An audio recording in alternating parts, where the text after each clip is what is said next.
സ്നേഹപുരം ഷാമ സീരിയലിൻ്റെ ലേറ്റസ്റ്റ് എപ്പിസോഡിൻ്റെ റിവ്യൂയിലേക്ക് എല്ലാവർക്കും സ്വാഗതം. അങ്ങനെ വരുൺ രാധികയോട് ചോദിക്കണേ, ചെറിയമ്മ വിഷം കഴിച്ചിട്ടുണ്ടെങ്കിൽ അതിനവർക്ക് പിന്നിൽ ഒരൊറ്റ ഉദ്ദേശം മാത്രമേ ഉള്ളൂ, എങ്ങനെയും ഈ വീട്ടിലേക്ക് കയറി കൂടുക. അതിനുവേണ്ടി അവരങ്ങനെയൊക്കെ നാടകം കളിച്ചത്. അന്നേരം രാധിക പറയണേ, എന്താണെങ്കിലും ഒരാൾ മരണത്തെ മുന്നിൽ കണ്ട് അതിൽ നിന്ന് അതിജീവിച്ച് വന്നതല്ലേ, അങ്ങനെയുള്ളപ്പോൾ സാഹചര്യത്തിൽ നമ്മളായിട്ട് ഇനി ഓരോന്നും പറയാൻ നിൽക്കണ്ട. ഈ സമയം പറയണേ, ഈ വീട്ടിൽ പ്രശ്നങ്ങൾ ഉണ്ടാക്കുന്ന ഓരോരുത്തരെ പുറത്താക്കിയെന്ന് ആശ്വസിച്ചിരിക്കുമായിരുന്നു. ഇപ്പോൾ അവരിൽ ഓരോരുത്തരായിട്ട് വീണ്ടും തിരികെ വന്നു തുടങ്ങി. ഇനിയിപ്പോൾ ഏട്ടത്തെയും ചെറിയമ്മയും ചേർന്ന് പ്രിയങ്കയുടെ ഇടവും വലവും നിന്ന് അവൾക്ക് ഓരോന്ന് ഓതി കൊടുക്കും. എങ്ങനെ നമ്മുടെ ജീവിതം നശിപ്പിക്കാമെന്ന് ആലോചിച്ച് നടക്കുന്നവരവർ രണ്ടാളും. അന്നേരം രാധിക പറയണേ, അങ്ങനെ അവരെന്തെങ്കിലും കാണിച്ചു എന്ന് വെച്ച് നമ്മളെ തമ്മിൽ പിരിക്കാൻ പറ്റില്ലല്ലോ. അതുകൊണ്ട് വരണതൊന്നും ഓർത്ത് വിഷമിക്കേ വേണ്ട. സത്യം പറഞ്ഞാൽ ഞാനിപ്പോൾ ഓർക്കുന്നത്, അന്ന് ആ ഹോട്ടലിൽ എൻ്റെ കയ്യിലിരുന്ന ആ ബോംബ് ആ നിമിഷം തന്നെ പൊട്ടിത്തെറിച്ച് എനിക്കെന്തെങ്കിലും സംഭവിച്ചിരുന്നെങ്കിലോ എന്നാ.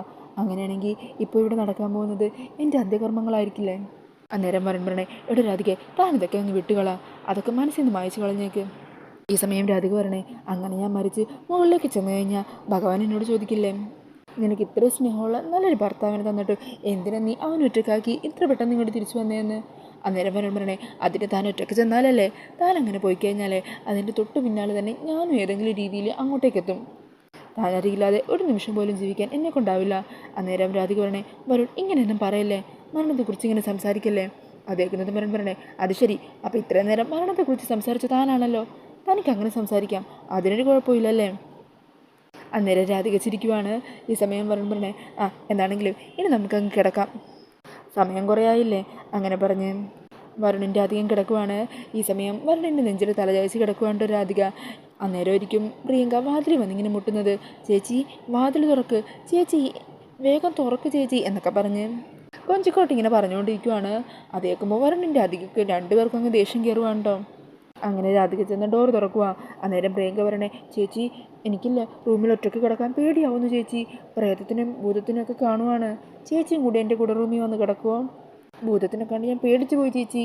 അത് കേൾക്കുന്നതും വരണമെങ്കിൽ ദേഷ്യം കയറുക. പിന്നെ നീ ഉള്ളപ്പോൾ വേറെ ഏത് ഭൂതം വരാനടി, മര്യാദക്ക് പോയി കിടന്നുറങ്ങ്, മോള് ചെല്ല്, റൂമിൽ ചെന്നുറങ്ങ്. ഇല്ല ചേച്ചി, അങ്ങനെയാണെങ്കിൽ ഞാൻ ഈ റൂമിൽ കിടക്കട്ടെ. അന്നേരം പറഞ്ഞേ, ദേ ഈ റൂമിലേക്ക് കാലങ്ങാനും എടുത്ത് വെച്ചാണ്ടല്ലോ, ആ കാല ഞാൻ തല്ലി ഓടിക്കും. ഈ ചേട്ടൻ എന്തിനാ ചേച്ചി എപ്പോഴും എന്നോട് ഇങ്ങനെ ദേഷ്യപ്പെടുന്നത്. ചേച്ചി എൻ്റെ കൂടെ വാ ചേച്ചി, നമുക്ക് ആ റൂമിൽ കിടക്കാം, എനിക്ക് പേടിയാവുന്നു ചേച്ചി. അങ്ങനെ പറഞ്ഞ് രാധികയുടെ കൈ പിടിച്ച് വലിക്കുവാണ് കേട്ടോ. അന്നേരം പറയണേ, എടോ താൻ അകത്തേക്ക് കയറിയേ, ഇവളുടെ ഓരോ കുട്ടികളെയൊക്കെ കണ്ടു നിന്നാലേ വെറുതെ നമ്മുടെ സമയം പോവും, താൻ കയറ് എന്നും പറഞ്ഞ് രാധികയെ പിടിച്ചകത്താക്കിയിട്ട് വരണം അപ്പം തന്നെ വാതിലടച്ച് കളയുവാണ്. ഈ സമയം പ്രിയങ്കയാണെങ്കിൽ പോകാതെ അവിടെ വാതിൽ മുട്ടിക്കൊണ്ട് നിൽക്കുക. ചേച്ചി വാതിൽ തുറക്ക് ചേച്ചി, തുറക്ക് ചേച്ചി, എനിക്ക് പേടിയാവുന്നു എന്നൊക്കെ പറഞ്ഞ് കരയുവാണ് കേട്ടോ. അന്നേരം രാധിക വീണ്ടും വാതിൽ തുറക്കുക. മോളെ റൂമിലേക്ക് ചെല്ല്, ചേച്ചിയും കൂടി വാ, ചേച്ചി വന്നാലേ ഞാൻ പോകൂ. അന്നേരം രാധിക പറഞ്ഞേ, വരുൺ ഞാൻ പ്രിയ ഉറക്കിയിട്ട് വേഗം വരാം, ഒരു 5 മിനിറ്റ് പെട്ടെന്ന് തന്നെ വരാൻ വരുൺ എന്നും പറഞ്ഞ് വരുണിനെ സമാധാനിപ്പിച്ചിട്ട് രാധിക വേഗം തന്നെ പ്രിയങ്കേനെയും കൂട്ടി റൂമിലേക്ക് പോകുവാണ്. ഈ സമയം പ്രിയങ്കേൻ്റെ ഇപ്പം റൂമിലെത്തുവാണ്ടോ രാധിക. എവിടെയാണ് ഭൂതം ഉണ്ടെന്ന് പറഞ്ഞത്, ഭൂതവും ഇല്ല പ്രേതവും ഇല്ല ഒന്നുമില്ല, കിടക്ക് മോള് കിടക്ക്, ഇവിടെ ചേച്ചിയും കൂടി വാ, നമുക്ക് ഒരുമിച്ച് കിടക്കാം, വാ ചേച്ചി. അങ്ങനെ പറഞ്ഞ് രാധികയും അടുത്തേക്ക് പിടിച്ച് കിടത്തുവാണ് കേട്ടോ പ്രിയങ്ക. എന്നിട്ട് രാധിക എണീറ്റ് പോവാതിരിക്കാനായിട്ട് മുറുകെ കെട്ടിപ്പിടിക്കുവാണ് പ്രിയങ്ക. അന്നേരം രാധികയാണെങ്കിൽ ആകെപ്പെട്ട അവസ്ഥയിൽ അവിടെ പ്രിയങ്കയെ പതിയെ തലോടിക്കൊണ്ട് അരികിൽ തന്നെ കിടക്കുവാണ്. കുറച്ച് സമയമായിട്ടും ഇപ്പോൾ വരാമെന്ന് പറഞ്ഞ് പോയ രാധികയെ കാണാത്ത കാരണം വരുൺ നേരെ പ്രിയങ്കൻ്റെ റൂമിലേക്ക് ചെല്ലുവാണ് കേട്ടോ. അന്നേരം രാധികക്കാണെങ്കിൽ അവിടെ നിന്ന് വരാൻ പറ്റാതെ ഇങ്ങനെ കിടക്കുന്നത് വരുൺ കാണുവാണ്. വരുൺ രാധികയെ വിളിക്കുന്നുണ്ട്. ഈ സമയം പ്രിയങ്ക വീണ്ടും ബഹളം ഉണ്ടാക്കുക. ചേച്ചി ഇങ്ങനെ എൻ്റെ അരികിൽ കിടക്കുമ്പോൾ എനിക്ക് ഒരു പേടിയില്ല, എപ്പോഴും നമുക്കിനി ഒരുമിച്ച് കിടക്കാവേ. ഈ സമയം രാധിക പറയുന്നുണ്ട്, വരുൺ പൊക്കോ, ഇവൾ ഉറങ്ങിയിട്ടില്ല, ഉറങ്ങി കഴിയുമ്പോൾ ഞാൻ വന്നോളാം എന്നും പറഞ്ഞ് വരുൺ അവിടെ നിന്നും പറഞ്ഞു വിടുവാണ്. വരുണാണെങ്കിൽ ദേഷ്യത്തിൽ അവിടെ നിന്നും പോകുന്നുണ്ട് കേട്ടോ. അന്നേരം രാധികയാണെങ്കിൽ പ്രിയങ്കക്കൊപ്പം അവിടെ തന്നെ കിടന്നുറങ്ങിപ്പോകുവാണ്. പിന്നീട് കാണിക്കുന്നത് ശ്യാമയുടെ വീടാണ്. അവിടെ ACP ശ്യാമയുടെ ഫോണിലേക്ക് വിളിക്കുവാണ് കേട്ടോ. അന്നേരം ശ്യാമ ACPയോട് സംസാരിക്കണേ, സാർ കേസ് അന്വേഷണം എവിടെ വരെ എത്തി, എന്തെങ്കിലും സൂചനകൾ വല്ലതും കിട്ടിയോ കുറ്റവാളികളെക്കുറിച്ച്. അന്നേരം ഓഫീസർ പറയണേ, ഞങ്ങൾ വളരെ കോൺഫിഡൻഷ്യലായ രീതിയിൽ അന്വേഷണം മുമ്പോട്ട് കൊണ്ടുപോകുന്നത്. അവിടെ വരുണിൻ്റെ അധികം താമസിച്ച ആ ഒരു ഹോട്ടലിൽ നിന്നും അവിടുത്തെ CCTV ദൃശ്യങ്ങളൊക്കെ കളക്ട് ചെയ്തിട്ടുണ്ട്. അതിൽ ഉണ്ടായിരുന്ന പലരുടെയും ഫേസസുകളും മറ്റുമായിട്ട് ഞങ്ങൾ ചെക്ക് ചെയ്തുകൊണ്ടിരിക്കുകയാണ്. അന്നേരം ശ്യാമ ചോദിക്കണേ, അതിൽ സംശയമുള്ള ആരെങ്കിലും തോന്നിയിട്ടുണ്ടോ സാർ.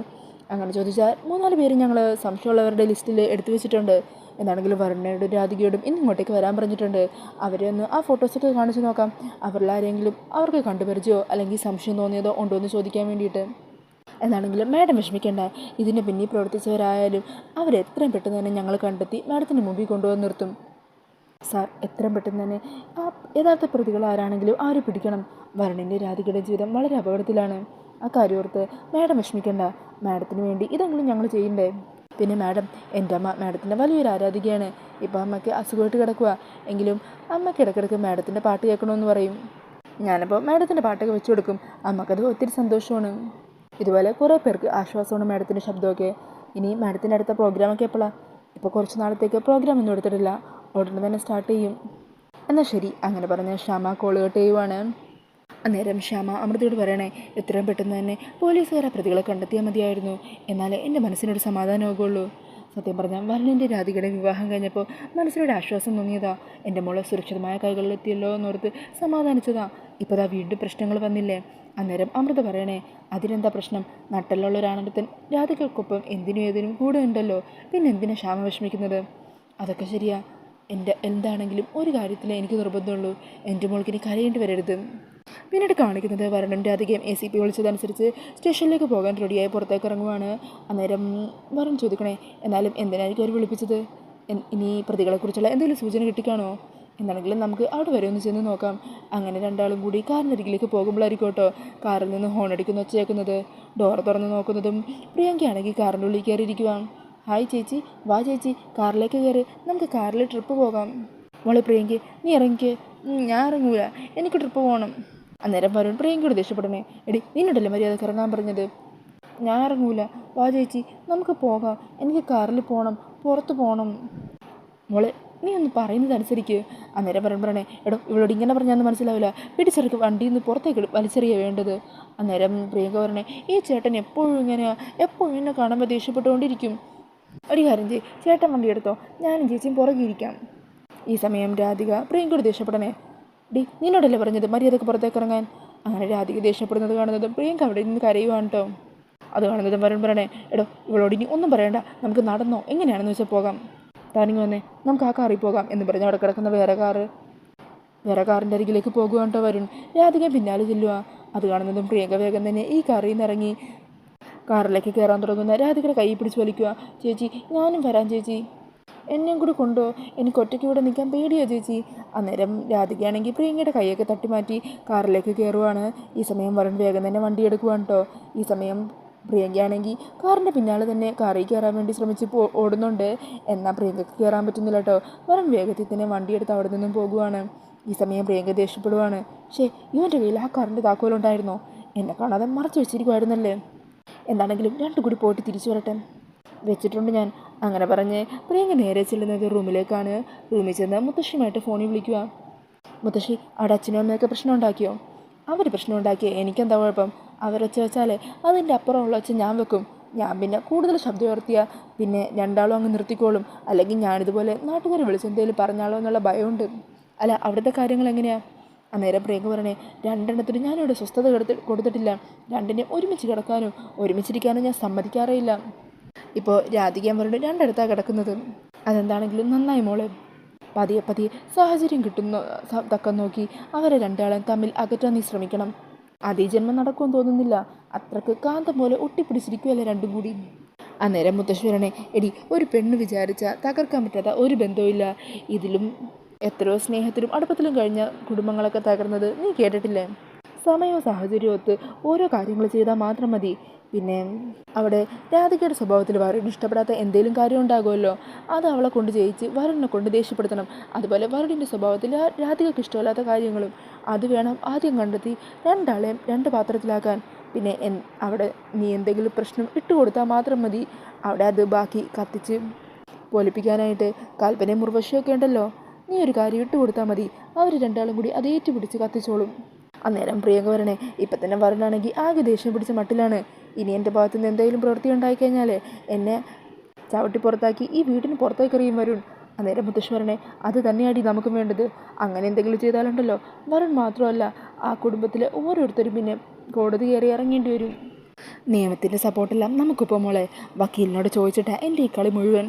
അതുകൊണ്ട് നീ ധൈര്യമായിട്ട് ഓരോന്ന് ചെയ്തോ. നമ്മൾ കളിക്കാൻ പോകുന്നത് നിയമത്തിൻ്റെ പിൻബലത്തോടു കൂടി തന്നെയാണ്. അങ്ങനെ മുത്തശ്ശി പറയുന്നതൊക്കെ കേട്ട് സന്തോഷത്തോടു കൂടി നിൽക്കുവാണ് പ്രിയങ്ക.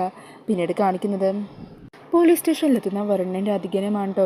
ഈ സമയം ACP അവിടെ CCTV ഒന്നും കളക്ട് ചെയ്താൽ ചില സംശയമുള്ളവരുടെ ദൃശ്യങ്ങളൊക്കെ വരുണിൻ്റെ ആദ്യമൊക്കെ കാണിച്ചു കൊടുക്കുവാണ്. ഇവരെയൊക്കെ കണ്ടിട്ടുണ്ടോ എന്ന് ചോദിക്കുവാണ്. അങ്ങനെ 2-3 പേരെയൊക്കെ വരുണിൻ്റെ ആദ്യം അവിടെ കണ്ടിട്ടുള്ളതായിട്ട് പറയുന്നുണ്ട്. അങ്ങനെ പ്രത്യേകിച്ച് സംശയം തോന്നുന്ന രീതിയിലുള്ള പെരുമാറ്റമൊന്നും അവരുടെ ഭാഗത്തുനിന്ന് ഉണ്ടായിട്ടില്ല എന്ന് പറയുവാണ്. പിന്നീട് കാണിക്കുന്നത് മാസ്ക് വെച്ച നമ്മുടെ ബെഞ്ചമിൻ്റെ ഒരു ഫോട്ടോയാണ് കേട്ടോ. അന്നേരം ആ ഫോട്ടോ കാണിച്ചിട്ട് സാറ് ചോദിക്കുന്നുണ്ട്, ഇയാളെ എവിടെയെങ്കിലും കണ്ടതായിട്ട് ഓർക്കുന്നുണ്ടോ? ഇല്ല സാർ. രാധികയോ? ഇല്ല, ഞാനും കണ്ടതായിട്ട് ഓർക്കുന്നില്ല. ഇയാളുടെ മുഖം മാത്രം ഒരു ക്യാമറയിലും വ്യക്തമായിട്ടില്ല. അവിടുത്തെ ഹോട്ടൽ അതോറിറ്റിയായിട്ട് അന്വേഷിച്ചു. അതിൽ നിന്നും രാംദേവ് എന്ന പേരില ഇയാൾ റൂം ബുക്ക് ചെയ്തിരിക്കുന്നത്. ഇയാളുടെ ഡാറ്റ മാത്രമാണ് മിസ്സിംഗ് ആയിട്ടുള്ളത്. അയാൾ അവിടെ കൊടുത്ത ഐഡൻറ്റിറ്റിയും എല്ലാ ഡീറ്റെയിൽസും ഫേക്ക് ആയിരുന്നു. അന്നേരം വരുൺ ചോദിക്കണേ, അല്ല ഒരാൾക്ക് ഇങ്ങനെ ഫേക്ക് ഐഡൻറ്റിറ്റി ഉപയോഗിച്ച് ഹോട്ടലിൽ മറ്റ് റൂം എടുക്കാൻ പറ്റുന്നത്? അന്നേരം പോലീസുകാരൻ പറയണേ, അത് ശരിയാ, ഇന്നത്തെ കാലത്ത് ID പ്രൂഫ് പരിശോധിച്ചതിന് ശേഷമേ റൂം കൊടുക്കാൻ പാടുള്ളൂ എന്നുള്ള നിയമമൊക്കെ ഉണ്ട്. പക്ഷേ എന്ത് ചെയ്യാനാ, കൊറോണയ്ക്ക് ശേഷം എല്ലാവരും മാസ്കൊക്കെ ഉപയോഗിക്കാൻ തുടങ്ങിയല്ലോ. അതാണ് സേഫ്റ്റി എന്നാണ് പലരുടെയും വാദം. അത് ശരിയാണ്. പക്ഷേ ചിലരൊക്കെ അത് ഈ രീതിയിൽ മിസ്യൂസ് ചെയ്യും. എന്താണെങ്കിലും അധികം വൈകാതെ തന്നെ ഇതിനെക്കുറിച്ചുള്ള കൂടുതൽ ഡീറ്റെയിൽസ് കളക്ട് ചെയ്യാൻ ആവശ്യമായിട്ടുള്ള കാര്യങ്ങളൊക്കെ ചെയ്തിട്ടുണ്ട്. എന്താണെങ്കിലും അവനെ പിടികൂടുന്നത് വരെ നിങ്ങൾ 2 പേരുടെ കാര്യത്തിൽ ഒരു പ്രത്യേക ശ്രദ്ധ വേണം. പുറത്തേക്ക് ഇറങ്ങുമ്പോൾ ഒന്ന് സൂക്ഷിക്കണം. കൊലയാളി പിന്നാലെ തന്നെ ഉണ്ടെന്നുള്ളൊരു ചിന്ത 2 പേർക്കും ഉണ്ടാകണം. അങ്ങനെ പോലീസുകാരൻ്റെ ആ ഒരു വാക്കുകളൊക്കെ കേട്ട ടെൻഷനോടുകൂടി നിൽക്കുന്ന വരുണിൻ്റെ അധികനെയും കാണിച്ചുകൊണ്ടാണ് എപ്പിസോഡ് തീരുന്നത്. അപ്പോൾ ഈ ഒരു റിവ്യൂ ഇഷ്ടമായിട്ടുണ്ടെങ്കിൽ മറക്കാതെ വീഡിയോ ഒന്ന് ലൈക്ക് ചെയ്യണേ. ഇതുപോലുള്ള കൂടുതൽ റിവ്യൂസിനായിട്ട് ഈ ചാനൽ ഒന്ന് സബ്സ്ക്രൈബ് ചെയ്തും കൂടി സപ്പോർട്ട് ചെയ്യണേ. താങ്ക്